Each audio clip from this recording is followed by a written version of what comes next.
Hey, first period. Yesterday I asked you all to take an end of the year student survey. It looks just like this, and it has two different sections. One section that's more kind of multiple choice, or pick at least three, so it looks like this. If you haven't gotten a chance to fill out this survey, please go ahead and pause this video now and go ahead and click on the link and complete this survey. Or if that doesn't work for you, pause this video and go back into Google Classroom and find yesterday's work and do the survey.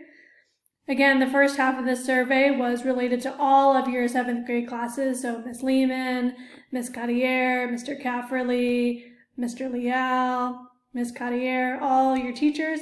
And then at the end, there was kind of more open-ended questions, and those pertained more to math class. So today we're going to go over some of the data, some of the results that you all shared with us. And again, the results are for all of the 7th grade, so the results do include Ms. McGeehan's class. So when we look at the numbers, you may see, 111 students, filled that out, but we don't even have that many students in our class. You're totally right. But Ms. McGeehan and I allowed the data to be together so that our class, our first period class, could have a larger sample size, because we're only 33 kids. And the larger the sample size, the more accurate the information is for, the most of us. Not all of us, but for the most of us. So the first question I asked you was, which tools do you think were most helpful during distance learning? Pick at least 3. And remember, the survey is asking about all your classes, not just math.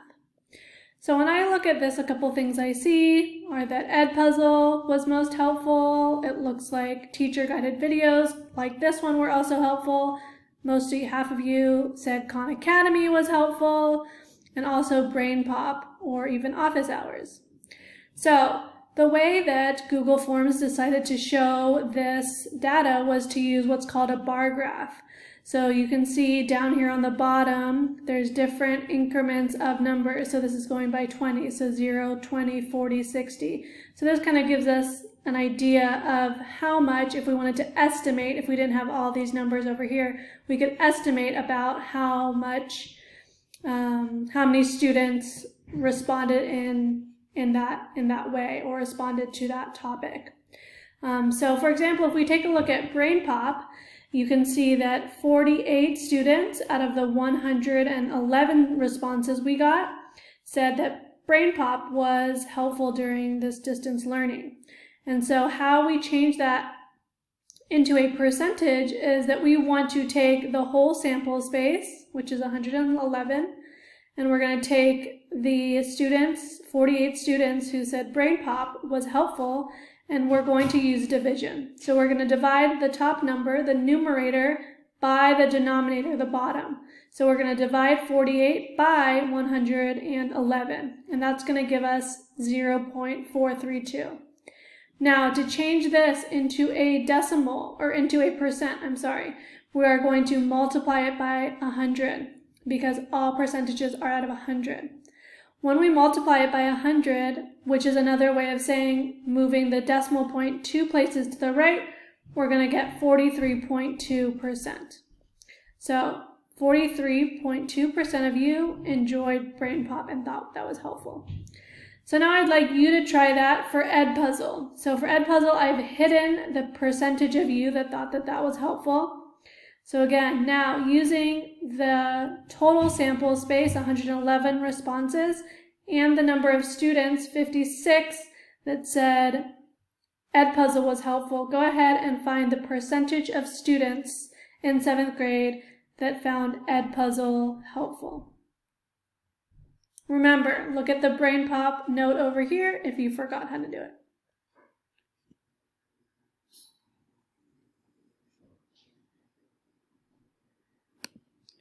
Next, we're going to go ahead and take a look at which two tools you thought were least helpful during distance learning. Again, this is still in regards to all of your classes. So again, you can see that Google Forms or Google Sheets created another great bar graph for us. We have all our different options over here. We have our numerical values on the bottom, and we see different bars over here. So it looks like some things that were least helpful, some things that I noticed, was that teacher-guided notes was something that people didn't choose very often for least helpful. So that might mean that teacher-guided notes were pretty helpful. So I'd like you to take a second and share with me what's something that you notice and what's something that you wonder about what is least helpful. So again, this video will pause on Edpuzzle.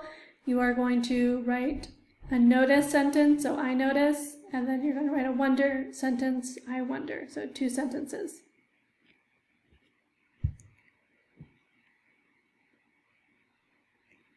So maybe just like me, you noticed that Flipgrid was not popular within your class, which is really surprising to me because when I heard of Flipgrid, I was like, whoa, a lot of these kids like TikTok and do the dances on TikTok and have so much energy or just, aren't embarrassed to do that. So I thought you guys would really like Flipgrid, but I guess it wasn't very popular. I also noticed that no red ink was not something that people felt were helpful, or also FOSS Online.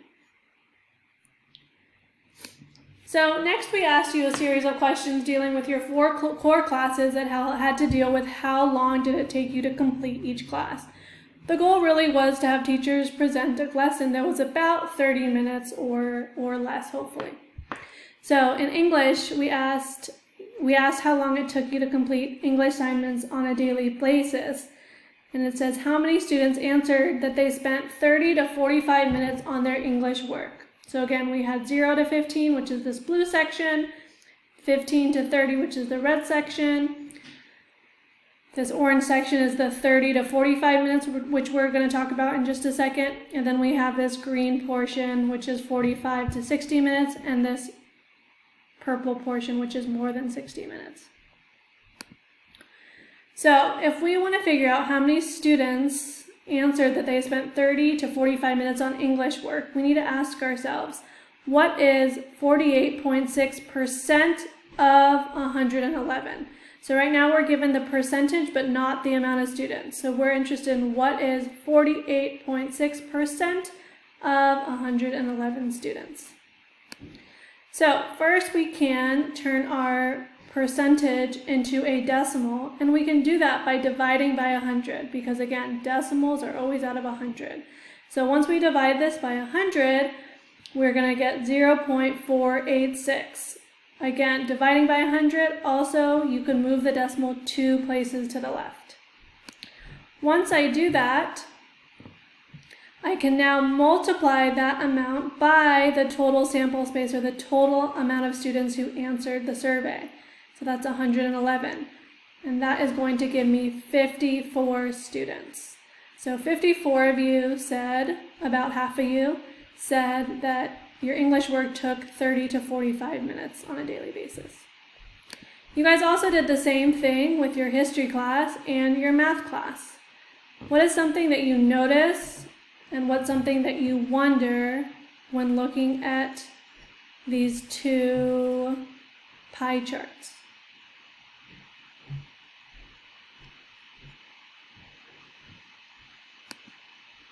And the last question we asked in relation to these pie charts was, did you prefer getting your assignments daily or weekly?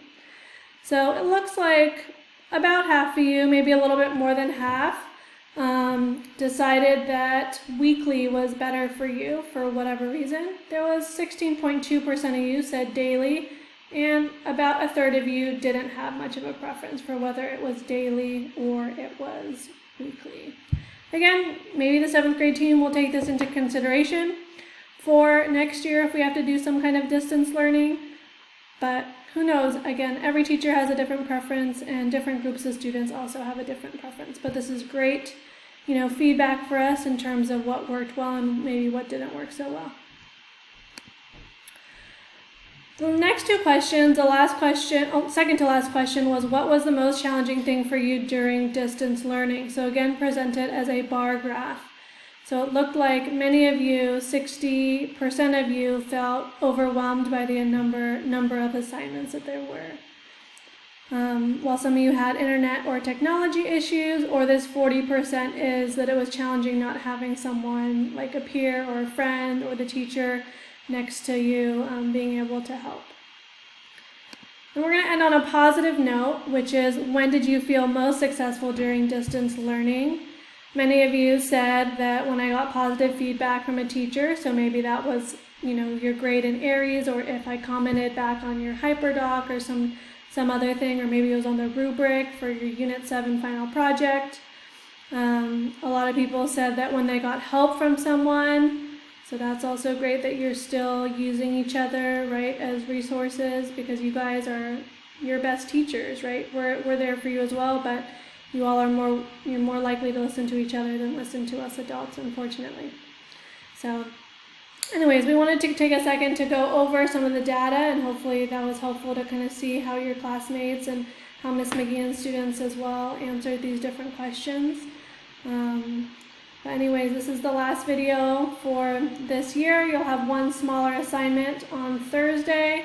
I cannot believe this year has come to an end, and I'm sorry that we're not in person together, being able to say see you later or have a good summer. I appreciate you all for, trekking through this really hard time and still, turning in your assignments and doing the best that you can. I appreciate you being my first period class and being the only class of students that I got to teach this year. I really miss teaching, so I appreciate you allowing me to do that. And thanks for being my first class where I was also the dean. So I hope you all have a great rest of your day and have a great summer. And hopefully see you around next year and can give you a big hug or a high five or wave from a distance. So that's all for me today. Thank you.